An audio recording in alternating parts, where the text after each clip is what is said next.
Yeah, it's exciting. It's been 7 or 8 years since I've been to Harare, so yeah, looking forward to having a few steaks and yeah, enjoying the tournament off the field, and then yeah, hopefully having some success with the Harare bolts on the field.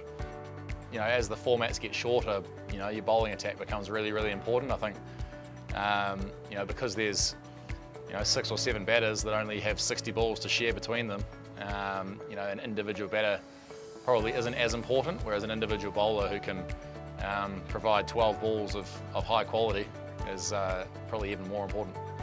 You know, watching guys growing up, you know, playing well for New Zealand, guys like Chris Cairns, Stephen Fleming, you know, competing on the world stage, I guess, inspires you to want to do that, to want to become a black cap and represent your country. So I've been very lucky to do that, and hopefully do it a little bit more as well.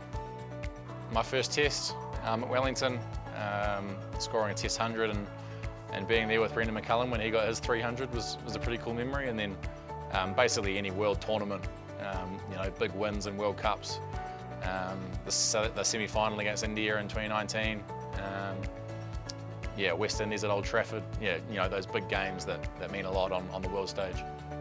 I think everyone's been influenced by their family growing up. I think, you know, it's almost impossible to get into the logistics of, you know, trainings and games and that kind of thing when you're a kid growing up. So yeah, I was very lucky to have a very supportive family as far as that went, and they were definitely very happy when I got my driver's license and could drive myself to all that kind of stuff.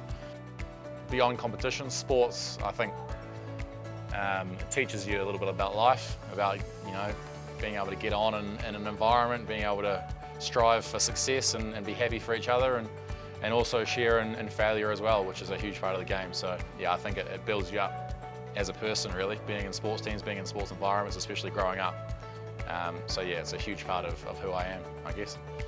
Cricket is one of those sports really that, you know, presents all sorts of different challenges all the time. I think you know, you think you're going well or in form or whatever, and then all of a sudden you know, it deserts you and it becomes almost impossible. So I think it's just a game where you just have to take things as it comes, try and enjoy it along the way, and after you've played for 15 or 20 years, you might be able to look back and have achieved some cool things. But yeah, I think trying too hard in the moment to be successful or, you know, win games every time you go out there is probably pretty futile.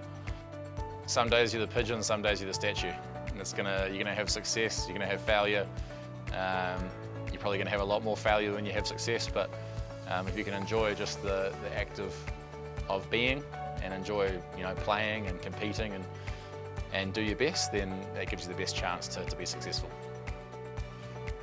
Very happy here at Harare Sports Club to have Royal Harare Golf Club just over the fence, so certainly be spending a lot of time there on this trip, and I think, you know, just relaxing really, coffee with all the good lads in the team, you know, swimming in the pool when we have a bit of time off, and just trying to relax in between games really.